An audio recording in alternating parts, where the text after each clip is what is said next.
ಎಲ್ರಿಗೂ ನಮಸ್ಕಾರ. ನಿಮ್ಮ ದರ್ಶನ್ ಒಡೆಯರ್ ಅಫಿಷಿಯಲ್ ಯೂಟ್ಯೂಬ್ ಚಾನಲ್ಗೆ ಎಲ್ರಿಗೂ ಸ್ವಾಗತವನ್ನು ಕೋರ್ತಾ, ಇವತ್ತಿನ ವಿಷಯ ಬಂದುಬಿಟ್ಟು ಪ್ರಧಾನ ಜಿಲ್ಲಾ ಮತ್ತು ಸತ್ರ ನ್ಯಾಯಾಧೀಶರ ಕಚೇರಿ ಮಂಡ್ಯ ರಿಕ್ವೈರ್ಮೆಂಟ್ ಬಗ್ಗೆ ಇವತ್ತಿನ ವಿಷಯ ಇದೆ. ವಿಷಯ ಬಂದುಬಿಟ್ಟು ಜವನರ 41 ಹುದ್ದೆಗಳ ನೇರ ನೇಮಕಾತಿ ಮಾಡುವ ಬಗ್ಗೆ, ಅಂದರೆ 41 PN ಹುದ್ದೆಗಳ ನೇರ ನೇಮಕಾತಿ ಮಾಡುವ ಕುರಿತು ಈ ಒಂದು ಅಧಿಸೂಚನೆ ಹೊರಡಿಸಿದ್ದಾರೆ. ನೀವು ಇದನ್ನು ಆನ್ಲೈನ್ ಮುಖಾಂತರ ಅರ್ಜಿ ಸಲ್ಲಿಸಲು ಆರಂಭ ದಿನಾಂಕ 3/5/2024 ಈ ಒಂದು ದಿನಾಂಕದಿಂದ ಈ ಅರ್ಜಿ ಆರಂಭವಾಗಿದ್ದು, ಇದರ ಕೊನೆಯ ದಿನಾಂಕ 3/6/2024 ಅಂದರೆ ಇದೇ ಜೂನ್ ತಿಂಗಳ 3ನೇ ತಾರೀಕು ಇದರ ಕೊನೆಯ ದಿನಾಂಕವಾಗಿದೆ. ಜಿಲ್ಲಾ ಮತ್ತು ಸತ್ರ ನ್ಯಾಯಾಲಯ ಮಂಡ್ಯ ಘಟಕದ ವಿವಿಧ ನ್ಯಾಯಾಲಯಗಳಲ್ಲಿ ಖಾಲಿ ಇರುವ 41 PN ಹುದ್ದೆಗಳಿಗೆ ಅರ್ಹ ಅಭ್ಯರ್ಥಿಗಳನ್ನು ಆನ್ಲೈನ್ ಮುಖಾಂತರ ಅರ್ಜಿ ಆಹ್ವಾನಿಸಲಾಗಿದೆ. ಅರ್ಜಿಗಳನ್ನು ಮಂಡ್ಯ ನ್ಯಾಯಾಲಯ ಕಚೇರಿ ವೆಬ್ಸೈಟ್, ಅಂದರೆ ಈ ಅರ್ಜಿಗಳನ್ನು ಮಂಡ್ಯ ಡಿಸ್ಟಿಕ್ ಕೋರ್ಟ್ಸ್ ವೆಬ್ಸೈಟ್ ನೀವು ನೋಡ್ತಾ ಇದ್ದೀರಿ ಫ್ರೆಂಡ್ಸ್, ಈ ಲಿಂಕ್ ಮುಖಾಂತರ ನೀವು ಈ ಅರ್ಜಿಯನ್ನು ಸಲ್ಲಿಸಬಹುದಾಗಿದೆ. ಈ ಅರ್ಜಿಯನ್ನು ನೀವು 3/6/2024 ರಾತ್ರಿ 11:59 ಮಾತ್ರ ಈ ಅರ್ಜಿಯನ್ನು ಹಾಕಬಹುದಾಗಿದೆ. ಆನ್ಲೈನ್ ಮುಖಾಂತರ ಅಂದರೆ debit card, PhonePe, credit card ಮೂಲಕ ನೀವು ಇದರ ಹಣ ಪಾವತಿಯನ್ನು ಆನ್ಲೈನ್ ಮುಖಾಂತರ ಪೇಮೆಂಟ್ ಮಾಡಿ ಶುಲ್ಕವನ್ನು ಕಟ್ಟಬಹುದಾಗಿದೆ. ಇನ್ನು ಮುಂದೆ ನೋಡೋದಾದರೆ, ಜವಾನರು ಹುದ್ದೆಗಳ ಸಂಖ್ಯೆ 41 PN ಹುದ್ದೆಗಳು ಈ ಒಂದು ಡಿಸ್ಟಿಕ್ ಕೋರ್ಟ್ನಲ್ಲಿ ಖಾಲಿ ಇರುವುದನ್ನು ನಾವು ನೋಡ್ಬೋದಾಗಿದೆ. ಇದರ ವೇತನ ಶ್ರೇಣಿ ಸ್ಟಾರ್ಟಿಂಗ್ ಬಂದುಬಿಟ್ಟು 17,000ದಿಂದ 28,950 ಹಾಗೂ ಇತರೆ ಭತ್ಯೆಗಳೊಂದಿಗೆ ಇದರ ವೇತನ ಶ್ರೇಣಿ ಆಗಿದೆ. ಹುದ್ದೆಗಳ ವರ್ಗೀಕರಣ ನೋಡೋದಾದರೆ ಫ್ರೆಂಡ್ಸ್, ಟೋಟಲ್ 41 PN ಪೋಸ್ಟ್ಗಳಲ್ಲಿ ಪರಿಶಿಷ್ಟ ಜಾತಿಯವರಿಗೆ ಸುಮಾರು 7 ಪೋಸ್ಟ್ ಖಾಲಿ ಇರುವುದನ್ನು ನೋಡ್ಬೋದು. ಅದು 7 ಪೋಸ್ಟ್ನಲ್ಲಿ ವರ್ಗೀಕರಣ ನೋಡಿದಾಗ ಇತರೆ 2, ಮಹಿಳೆ ಅಭ್ಯರ್ಥಿಗಳ 2, ಗ್ರಾಮೀಣ ಅಭ್ಯರ್ಥಿ ಕೋಟ ಹೊಂದಿದವರಿಗೆ 2, ಅಂಗವಿಕಲರಿಗೆ 1, ಒಟ್ಟು 7 ಪರಿಶಿಷ್ಟ ಜಾತಿ ಹುದ್ದೆಗಳ ವರ್ಗೀಕರಣ ನೋಡ್ಬೋದು. ಅದೇ ರೀತಿ ಸಾಮಾನ್ಯ ಅಭ್ಯರ್ಥಿಗಳು ನೋಡೋದಾದ್ರೆ ಇತರೆ 2, ಮಹಿಳೆಯರಿಗೆ 7, ಗ್ರಾಮೀಣ ಅಭ್ಯರ್ಥಿ ಕೋಟ ಹೊಂದಿದವರಿಗೆ 5, ಅಂಗವಿಕಲರಿಗೆ 1, ಕನ್ನಡ ಮಾಧ್ಯಮ ಕೋಟ ಹೊಂದಿರುವ 1, ಮಾಜಿ ಸೈನಿಕರು 1, ಯೋಜನೆ ನಿರಾಶ್ರಿತರು 1, ಟೋಟಲ್ 18 ಸಾಮಾನ್ಯ ಅಭ್ಯರ್ಥಿ ಸೀಟಲ್ಲಿ ಖಾಲಿ ಇದೆ ಫ್ರೆಂಡ್ಸ್. ಅದೇ ರೀತಿ ಪರಿಶಿಷ್ಟ ಪಂಗಡದವರಿಗೆ ಟೋಟಲ್ 4 ಸೀಟ್ ಲಭ್ಯವಿದ್ದು, ಇತರೆ 1, ಮಹಿಳೆ ಅಭ್ಯರ್ಥಿ 1, ಗ್ರಾಮೀಣ ಅಭ್ಯರ್ಥಿ 1 ಮತ್ತು ಅಂಗವಿಕಲರಿಗೆ 1 ಸೀಟ್ ಖಾಲಿ ಇದೆ.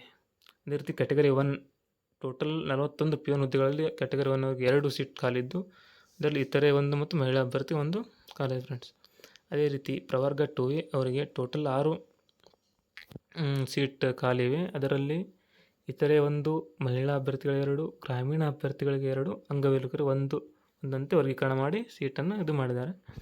ಪ್ರವರ್ಗ 2Bಯಲ್ಲಿ ಟೋಟಲ್ 2 ಇದ್ದು, ಪ್ರವರ್ಗ 3A 1, ಪ್ರವರ್ಗ 3B 1, ಟೋಟಲ್ ಇಂಥ 41 PN ಪೋಸ್ಟ್ ಹುದ್ದೆ ವರ್ಗೀಕರಣ ನೋಡಬಹುದಾಗಿದೆ ಫ್ರೆಂಡ್ಸ್. ಅದೇ ರೀತಿ ಶೈಕ್ಷಣಿಕ ವಿದ್ಯಾರ್ಥಿ, ಈ ಒಂದು ಡಿಸ್ಟಿಕ್ ಕೋರ್ಟ್ನಲ್ಲಿ PN ಹುದ್ದೆಗೆ ಶೈಕ್ಷಣಿಕ ವಿದ್ಯಾರ್ಥಿ ಏನಿರಬೇಕೆಂದರೆ ಕರ್ನಾಟಕ ಪ್ರೌಢಶಿಕ್ಷಣ ಪರೀಕ್ಷಾ ಮಂಡಳಿಯು ನಡೆಸುವ SSLC ಪರೀಕ್ಷೆಯಲ್ಲಿ ಉತ್ತೀರ್ಣತೆ ಅಥವಾ ತತ್ಸಮಾನ ವಿದ್ಯಾರ್ಥಿ ಹೊಂದಿರಬೇಕು ಮತ್ತು ಕನ್ನಡ ಭಾಷೆಯನ್ನು ಓದಲು ಮತ್ತು ಬರೆಯಲು ತಿಳಿದಿರಬೇಕು.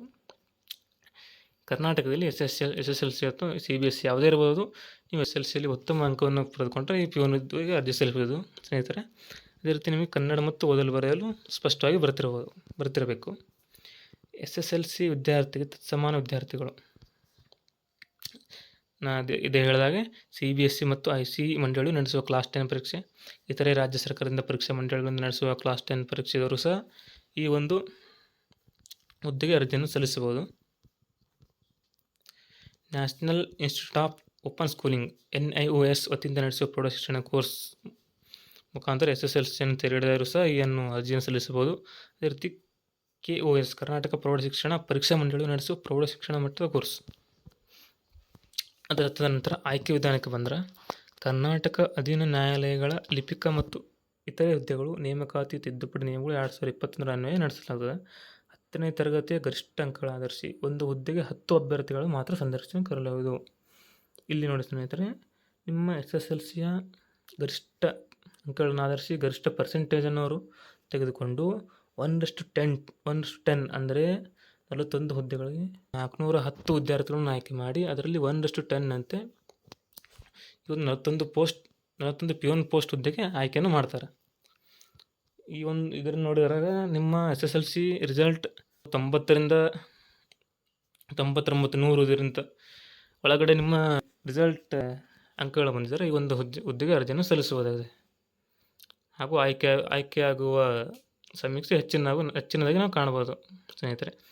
ವಯೋಮಿತಿ: ಅರ್ಜಿಗಳನ್ನು ಸಲ್ಲಿಸಲು ನಿಗದಿಪಡಿಸಿದ ಕೊನೆಯ ದಿನದಂದು ಅಭ್ಯರ್ಥಿಯು ಕನಿಷ್ಠ 18 ವರ್ಷ ತುಂಬಿರತಕ್ಕದ್ದು. ಇವನ್ನು ಅರ್ಜಿ ಸಲ್ಲಿಸಬೇಕಾದರೆ ನೀವು 18 ವರ್ಷ ತುಂಬಿದವರಾಗಿರಬೇಕು. ವಯಸ್ಸಿನ ಸಡಿಲಿಕೆ ನೋಡಿದಾಗ ಸಾಮಾನ್ಯ ವರ್ಗದ 35 ವರ್ಷ, 2A, 2B, 3A, 3B ಅವರು 38 ವರ್ಷ, ಪರಿಶಿಷ್ಟ ಜಾತಿ ಪರಿಶಿಷ್ಟ ಪಂಗಡ ವರ್ಗ 1ರವರಿಗೆ 40 ವರ್ಷ ವಯಸ್ಸಿನ ಸಡಿಲಿಕೆಯನ್ನು ನಾವು ನೋಡಬಹುದಾಗಿದೆ. ಅದೇ ರೀತಿ ನಿಗದಿತ ಅರ್ಜಿ ಶುಲ್ಕ. ಈ ಒಂದು P1 ಪೋಸ್ಟಿಗೆ ಅರ್ಜಿ ಶುಲ್ಕವನ್ನು ನೋಡೋದಾದರೆ ಸಾಮಾನ್ಯ ವರ್ಗದವರಿಗೆ ₹300 ಅರ್ಜಿ ಶುಲ್ಕ ಪಾವತಿಸಬೇಕು. ಅದೇ ರೀತಿ ಪ್ರವರ್ಗ 2A, 2B, 3A, 3Bಗೆ ಸೇರಿದ ಅಭ್ಯರ್ಥಿಗಳು ₹150 ಅರ್ಜಿ ಶುಲ್ಕ ಪಾವತಿಸಬೇಕು. ಪರಿಶಿಷ್ಟ ಜಾತಿ ಪರಿಶಿಷ್ಟ ಪ್ರವರ್ಗ 1 ಹಾಗೂ ಅಂಗವಿಕಲ ಅಭ್ಯರ್ಥಿಗಳಿಗೆ ಶುಲ್ಕ ಪಾವತಿಸುವಂತೆ ವಿನಂತಿ ನೀಡಲಾಗಿದೆ. ಅರ್ಜಿ ಶುಲ್ಕ ಪಾವತಿಸಬೇಕಾದ ವಿಧಾನ: ಅಭ್ಯರ್ಥಿಗಳು ನಿಗದಿತ ಶುಲ್ಕವನ್ನು ನ್ಯಾಯಾಲಯದ ವೆಬ್ಸೈಟ್ ಅಂದರೆ ಈ ವೆಬ್ಸೈಟ್ ಮೂಲಕ ಸ್ಟೇಟ್ ಬ್ಯಾಂಕ್ ಕಲೆಕ್ಟ್ ಮೂಲಕ ಆನ್ಲೈನ್ ಪೇಮೆಂಟ್ ಅಂದರೆ PhonePe, debit card, credit card ಮೂಲಕ ನೀವು ಆನ್ಲೈನ್ ಪೇಮೆಂಟನ್ನು ಮಾಡಬಹುದು. ದಿನಾಂಕ 4/6/2024ರವರೆಗೆ ನೀವು ಪೇಮೆಂಟನ್ನು ಮಾಡಬಹುದಾಗಿದೆ. ಆನ್ಲೈನ್ ಪೇಮೆಂಟ್ ಹೊರತುಪಡಿಸಿ ಸ್ನೇಹಿತರೆ, ಅಂದರೆ ಇದನ್ನು ಹೊರತುಪಡಿಸಿ ಯಾವುದೇ challan, demand draft, postal order, money order ಇವುಗಳನ್ನು ಯಾವುದೂ ಸ್ವೀಕರಿಸಲಾಗುವುದಿಲ್ಲ. ಶುಲ್ಕ ಪಾವತಿಸಿದ ಅಭ್ಯರ್ಥಿಗಳು ಅರ್ಜಿಗಳನ್ನು ತಿರಸ್ಕರಿಸಲಾಗುತ್ತದೆ. ಆದ ಕಾರಣ ನೀವು ಓನ್ಲಿ ಆನ್ಲೈನ್ ಪೇಮೆಂಟ್ ಮಾಡಬೇಕಂತ ಅವ್ರು ಕೇಳ್ಕೊತಾ ಇದ್ದಾರೆ ಸ್ನೇಹಿತರೆ. ಅದೇ ರೀತಿ ಅಭ್ಯರ್ಥಿಗಳು ಆನ್ಲೈನ್ ಮೂಲಕ ಅರ್ಜಿ ಭರ್ತಿ ಮಾಡುವ ಮೊದಲು ಕೆಳಕಂಡ ಸೂಚನೆಗಳನ್ನು ಕಡ್ಡಾಯವಾಗಿ ತಿಳಿದುಕೊಳ್ಳತಕ್ಕದ್ದು. ಅವೇನಪ್ಪ ಅಂತಂದ್ರೆ, ನ್ಯಾಯಾಲಯದ ಅಧಿಕೃತ ವೆಬ್ಸೈಟ್ನಲ್ಲಿ ಅರ್ಜಿಯನ್ನು ಆನ್ಲೈನ್ ಮೂಲಕ ಸಲ್ಲಿಸುವ ದಿನಾಂಕ 3/6/2024 ರಾತ್ರಿ 11:59ವರೆಗೆ ಅವಕಾಶ ಇರುತ್ತದೆ ಮತ್ತು ಶುಲ್ಕವನ್ನು ಪಾವತಿಸಲು ದಿನಾಂಕ 4/6/2024 ಕಡೆ ದಿನಾಂಕವಿದ್ದು ಅದರೊಳಗೆ ಸ್ಟೇಟ್ ಬ್ಯಾಂಕ್ ಆಫ್ ಇಂಡಿಯಾ ಶಾಖೆ ವಿವರದ ವೇಳೆಯಲ್ಲಿ ನೀವು ಅರ್ಜಿಯ ಶುಲ್ಕವನ್ನು ಪಾವತಿಸತಕ್ಕದ್ದು. ಅದೇ ರೀತಿ ಅಭ್ಯರ್ಥಿಗಳು ಅರ್ಜಿ ಸಲ್ಲಿಸಲು ನಿಗದಿಪಡಿಸಿದ ಕೊನೆಯ ದಿನಾಂಕದವರೆಗೂ ವಿಳಂಬ ಮಾಡದೆ ಮುಂಚಿತವಾಗಿ ಅರ್ಜಿಗಳನ್ನು ಸಲ್ಲಿಸಬೇಕು. ಅದೇ ರೀತಿ ಒಮ್ಮೆ ಶುಲ್ಕವನ್ನು ಪಾವತಿಸಿದ ನಂತರ ಅದನ್ನು ಯಾವುದೇ ಸಂದರ್ಭದಲ್ಲಿ ನೀವೇನಾದರೂ ಪೇಮೆಂಟ್ ಮಾಡಿದ ತಕ್ಷಣ ಯಾವುದೇ ಸಂದರ್ಭದಲ್ಲಿ ಹಿಂದಿರುಗಿಸಲಾಗುವುದಿಲ್ಲ ಅಂತ ಅವರು ಸೂಚನೆಯಲ್ಲಿ ತಿಳಿಸಿದ್ದಾರೆ. ಅದೇ ರೀತಿ ಅಭ್ಯರ್ಥಿಗಳು ಅರ್ಜಿಯನ್ನು ಆನ್ಲೈನ್ ಮೂಲಕ ಸಲ್ಲಿಸುವ ಮೊದಲು ಕೊಟ್ಟಿರುವ ಎಲ್ಲ ಸೂಚನೆಗಳನ್ನು ಗಮನವಿಟ್ಟು ಓದಿಕೊಳ್ಳಬೇಕು ಮತ್ತು ತಪ್ಪಾಗದಂತೆ ನೋಡಿಕೊಳ್ಳಬೇಕು. ಅದೇ ರೀತಿ ಅಭ್ಯರ್ಥಿಯು ಅರ್ಜಿ ಸಲ್ಲಿಸುವ ಸಮಯದಲ್ಲಿ ನೀಡಿದ ಹುಟ್ಟಿದ ದಿನಾಂಕ, ಶೈಕ್ಷಣಿಕ ವಿದ್ಯಾರ್ಹತೆ, ಮೀಸಲಾತಿ, ಮಿತಿ, ಸಡಿಲಿಕೆ ಇತ್ಯಾದಿಗಳಿಗೆ ಸಂಬಂಧಿಸಿದಂತೆ ವಿವರಗಳನ್ನು ಮಾತ್ರ ಪರಿಗಣಿಸಲಾಗುವುದು. ಇವುಗಳಿಗೆ ಸಂಬಂಧಿಸಿದಂತೆ ಯಾವ ಬದಲಾವಣೆಗಳಿಗೆ ಅವಕಾಶ ಇರುವುದಿಲ್ಲ. ಅಂದರೆ ಒಂದು ಸರಿ ನೀವು ಅಪ್ಲೋಡ್ ಮಾಡಿ ಸಬ್ಮಿಟ್ ಹೊಡೆದ್ರೆ ಅದನ್ನು ಯಾವುದೇ ಥರ ಚೇಂಜ್ ಮಾಡೋಕ್ಕೆ ಅವಕಾಶ ಇರುವುದಿಲ್ಲ. ಅಭ್ಯರ್ಥಿಗಳು ವಿವಿಧ ವರ್ಗಗಳಿಗೆ ಒಂದೇ ಅರ್ಜಿಯನ್ನು ಸಲ್ಲಿಸಬೇಕು. ಸದರಿ ಅರ್ಜಿಯಲ್ಲಿಯೇ ಕ್ಲೈಮ್ ಮಾಡುವ ತಮ್ಮ ಮೀಸಲಾತಿಗಳ ಬಗ್ಗೆ ನಮೂದಿಸತಕ್ಕದ್ದು. ಅದೇ ರೀತಿ ಅಭ್ಯರ್ಥಿಗಳ ಮೊಬೈಲ್ ಸಂಖ್ಯೆಯನ್ನು ಹಾಗೂ ಇಮೇಲ್ ಐಡಿಯನ್ನು ಕಡ್ಡಾಯವಾಗಿ ನಮೂದಿಸುವುದು ತುಂಬ ಇಂಪಾರ್ಟೆಂಟ್ ಸ್ನೇಹಿತರೆ. ನಿಮ್ಮ ಮೊಬೈಲ್ ನಂಬರ್ ಹಾಗೂ ನಿಮ್ಮ ಇಮೇಲ್ ಐಡಿಯನ್ನು ಕಡ್ಡಾಯವಾಗಿ ನಮೂದಿಸಿ. ಯಾಕಂದರೆ ನೀವು ಅಕಸ್ಮಾತ್ ನೀವು ಸೆಲೆಕ್ಟ್ ಆದರೆ, ಈ ಒಂದು ಹುದ್ದೆಗೆ ಸೆಲೆಕ್ಟ್ ಆದ್ರೆ ನಿಮಗೆ SMS ಮೂಲಕ ಅವರು ಅಥವಾ ಇಮೇಲ್ ಮೂಲಕ ನೀವು ಸೆಲೆಕ್ಟ್ ಆಗೋದನ್ನು ತಿಳಿಸ್ತಾರೆ. ನಿಗದಿಪಡಿಸಿರುವ ವಿದ್ಯಾರ್ಥಿಗಳಲ್ಲಿನ ಗರಿಷ್ಠ ಅಂಕಗಳು ಮತ್ತು ಅಭ್ಯರ್ಥಿಗಳು ಪರೀಕ್ಷೆಯಲ್ಲಿ ಪಡೆದ ಅಂಕಗಳನ್ನು ಕಡ್ಡಾಯವಾಗಿ ನಮೂದಿಸಬೇಕು. ಅದೇ ರೀತಿ ಅಭ್ಯರ್ಥಿ ಭಾವಚಿತ್ರ ಮತ್ತು ಸಹಿಯನ್ನು ಸ್ಕ್ಯಾನ್ ಮಾಡಿ ಅಪ್ಲೋಡ್ ಮಾಡಲು ಈ ಕೆಳಗಂಡ ನಿರ್ದೇಶಗಳು ಅಂದರೆ ಬಣ್ಣದ ಭಾವಚಿತ್ರ, ಇತ್ತೀಚಿನ ಭಾವಚಿತ್ರ ಆಗಿರಬೇಕು, ಅಳತೆಯಲ್ಲಿ 50 KB ಅಳತೆ ಮೀರಿರಬಾರ್ದು, ಹಾಗೂ ಅದು JPG ಫಾರ್ಮ್ನಾಗಿರಬೇಕು. ಅದೇ ರೀತಿ ನಿಮ್ಮ ಫೋಟೋಯಿಂದ ವೈಟ್ ಬ್ಯಾಕ್ಗ್ರೌಂಡ್ ಇರಬೇಕು. ಭಾವಚಿತ್ರವನ್ನು ಸ್ಕ್ಯಾನ್ ಮಾಡಿ ಅರ್ಜಿಗೆ ಅಪ್ಲೋಡ್ ಮಾಡಬೇಕು. ಯಾವುದೇ ಕಾರಣಕ್ಕೂ ನಿಮ್ಮ ಫೋಟೋ ಮೇಲೆ ಸಿಗ್ನೇಚರ್ ಇರಬಾರ್ದು. ಅಭ್ಯರ್ಥಿಯು ಕಪ್ಪು ಬಾಲ್ ಪೆನ್ ಅಂದರೆ ಬ್ಲ್ಯಾಕ್ ಪೆನ್ನಿಂದ ಸಿಗ್ನೇಚರ್ ಮಾಡಿ ಹಳೆ ಸಿಗ್ನೇಚರ್ ಮಾಡಿ ಅದನ್ನು 50 KB ಅಳತೆ ಮೀರಿದರಂಗೆ JPG ನಮೂನೆಯಲ್ಲಿ ಅಪ್ಲೋಡ್ ಮಾಡಬೇಕು. ಅಭ್ಯರ್ಥಿಯು ಆನ್ಲೈನ್ ಅರ್ಜಿಯಲ್ಲಿ ಕೋರಲಾದ ಎಲ್ಲ ಮಾಹಿತಿಗಳನ್ನು ಕಡ್ಡಾಯವಾಗಿ ಭರ್ತಿ ಮಾಡಿ ನಿಗದಿತ ಶುಲ್ಕ ಪಾವತಿಸಲು ಈ ಅಧಿಸೂಚನೆ ತಿಳಿಸಿರುವಂತೆ ಕ್ರಮ ಕೈಗೊಳ್ಳತಕ್ಕದ್ದು. ನಂತರ ಅರ್ಜಿಯನ್ನು ಹಾಗೂ ಶುಲ್ಕವನ್ನು ತುಂಬಿದ ಪ್ರತಿಯನ್ನು ಡೌನ್ಲೋಡ್ ಮಾಡಿಕೊಂಡು ನೇಮಕಾತಿ ಪ್ರಕ್ರಿಯೆ ಮುಗಿಯುವವರೆಗೂ ಅದು ನಿಮ್ಮ ಹತ್ರ ಇರಿಸ್ಕೊಳ್ಬೇಕು. ಹಾಗೂ ಅರ್ಹತಾ ಪರೀಕ್ಷೆ ಅಥವಾ ಸಂದರ್ಶನ ಸಮಯದಲ್ಲಿ ಅದನ್ನು ಹಾಜರುಪಡಿಸಬೇಕು. ನೀವು ಇಂಟರ್ವ್ಯೂ ಕರೆದಾಗ, ನೀವು ಸೆಲೆಕ್ಷನ್ ಆಗಿ ಇಂಟರ್ವ್ಯೂ ಹೋದ ತಕ್ಷಣ ಇವೆಲ್ಲ ಡಾಕ್ಯುಮೆಂಟ್ಸ್ ನಿಮ್ಮ ಹತ್ರ ಇರಬೇಕಾಗುತ್ತೆ. ಅರ್ಹ ಅಭ್ಯರ್ಥಿಗಳಿಗೆ SMS ಅಥವಾ ಇಮೇಲ್ ಮೂಲಕ ನೀವು ಸೆಲೆಕ್ಟ್ ಆಗಿದ್ದನವ್ರು ನಿಮಗೆ ಕಳಿಸ್ತಾರೆ. ಅದೇ ರೀತಿ ಸಂದರ್ಶನಕ್ಕೆ ಅರ್ಹರಾದ ಅಭ್ಯರ್ಥಿಗಳಿಗೆ ಸಂದರ್ಶನದ ದಿನಾಂಕ ಮತ್ತು ಅವಧಿಯನ್ನು ಡಿಸ್ಟ್ರಿಕ್ಟ್ ಕೋರ್ಟ್ ಅಧಿಕೃತ ವೆಬ್ಸೈಟ್ನಲ್ಲಿ ಪ್ರಕಟಿಸಲಾಗುತ್ತದೆ. ನೀವೇನಾದರೂ ಇಂಟರ್ವ್ಯೂ ಹಾಜರಾದ ಅಭ್ಯರ್ಥಿಗಳು ಗುರುತಿಗಾಗಿ Aadhaar card, driving licence, PAN card ಅಥವಾ ಪಾಸ್ಪೋರ್ಟ್ಗಳನ್ನು ಜೊತೆಗೆ ಇಂಟರ್ವ್ಯೂ ಹೋಗೋ ಸಂದರ್ಭದಲ್ಲಿ ಇವೆಲ್ಲ ಡಾಕ್ಯುಮೆಂಟ್ ಒಯ್ಯಬೇಕಾಗುತ್ತದೆ. ಸಂದರ್ಶನಕ್ಕೆ ಹಾಜರಾಗುವ ಅಭ್ಯರ್ಥಿಗಳು ಈ ಕೆಳಗೆ ನಮೂದಿಸಿರುವ ಮೂಲ ದಾಖಲೆಗಳನ್ನು ಸಂದರ್ಶನ ವೇಳೆಯಲ್ಲಿ ಪರಿಶೀಲನೆಗಾಗಿ ಈ ಕಚೇರಿಯಲ್ಲಿ ಹಾಜರುಪಡಿಸುವುದು. ಅವು ಯಾವುದಪ್ಪ ಅಂದ್ರೆ ನೀವು ಹಾಕಿದ ಅರ್ಜಿ ಹಾಕುವಂಥ ಆನ್ಲೈನ್ ಅರ್ಜಿ ಪ್ರತಿ ಹಾಗೂ ಪೇಮೆಂಟ್ ಮಾಡುವಂಥ ರಸೀದಿ, ಜನ್ಮ ದಿನಾಂಕ ಅಥವಾ ಯಾವುದೋ ಆಧಾರ್ ಕಾರ್ಡ್, SSLC ಪ್ರಮಾಣಪತ್ರ ಇವೆಲ್ಲಗಳನ್ನು ತಗೊಂಡುಕೊಂಡು ಇಂಟರ್ವ್ಯೂ ಸೆಲೆಕ್ಷನ್ ಆದ ಟೈಮಲ್ಲಿ ಇವೆಲ್ಲವನ್ನು ನಿಮ್ಮ ಹತ್ರ ಇರಬೇಕು. ಅದೇ ರೀತಿ ಆನ್ಲೈನ್ ಹೊರತುಪಡಿಸಿ ಇತರ ಯಾವುದೇ ವಿಧಾನದಲ್ಲಿ ಕಳುಹಿಸಿದ ಅರ್ಜಿಗಳನ್ನು ಇವರು ಪರಿಗಣಿಸಲಾಗುವುದಿಲ್ಲ.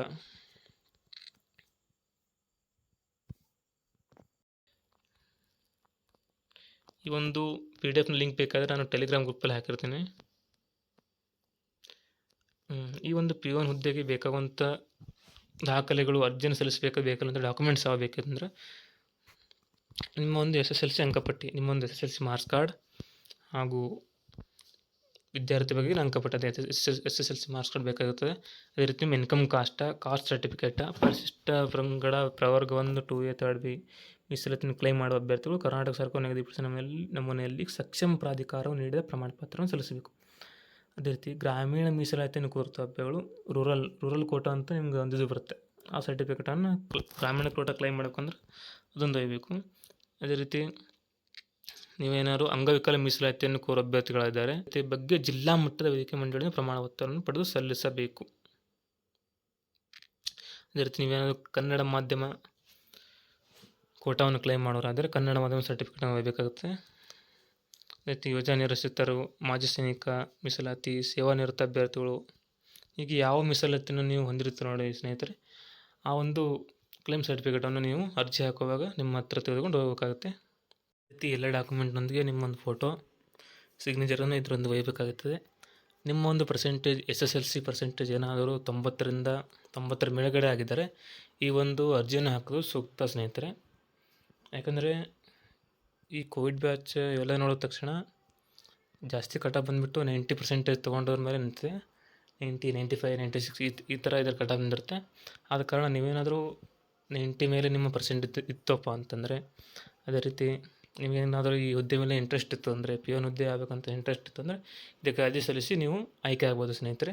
ಅದೇ ರೀತಿ ನೀವು P1 ಹುದ್ದೆಗೆ ಆಯ್ಕೆ ಆದ ನಂತರ ನಿಮಗೆ 4ರಿಂದ 5 ವರ್ಷ ಅಥವಾ 5ರಿಂದ 6 ವರ್ಷದ ನಂತರ ನಿಮ್ಮ ಪ್ರಮೋಷನ್ ಸಹ ಆಗ್ಬೋದು. ಅದು ಅಲ್ಲೇ ಇರುವಂಥ ಇಲಾಖಾ ಪರೀಕ್ಷೆಗಳನ್ನು ಬರೆದು ನೀವು ಪ್ರಮೋಷನ್ ಕೂಡ ತೆಗೆದುಕೊಳ್ಳಬಹುದಾಗಿದೆ. ಇದಿಷ್ಟು ಈ ವಿಡಿಯೋದ ಮಾಹಿತಿ ಸ್ನೇಹಿತರೆ. ನಿಮಗೇನಾದರೂ ನಮ್ಮ ಚಾನಲ್ ಇಷ್ಟ ಆದರೆ ಲೈಕ್ ಮಾಡಿ, ಶೇರ್ ಮಾಡಿ, ಸಬ್ಸ್ಕ್ರೈಬ್ ಮಾಡಿ. ಅದೇ ರೀತಿ ನಿಮ್ಮ ಸ್ನೇಹಿತರಿಗೆ ಈ ವಿಡಿಯೋನ ಶೇರ್ ಮಾಡಿ. ಎಲ್ಲರಿಗೂ ಆಲ್ ದ ಬೆಸ್ಟ್ ಹೇಳ್ತಾ ನಿಮ್ಮ ಈ ವಿಡಿಯೋನ ನೋಡೋದಕ್ಕಾಗಿ ಎಲ್ಲರಿಗೂ ಧನ್ಯವಾದಗಳು.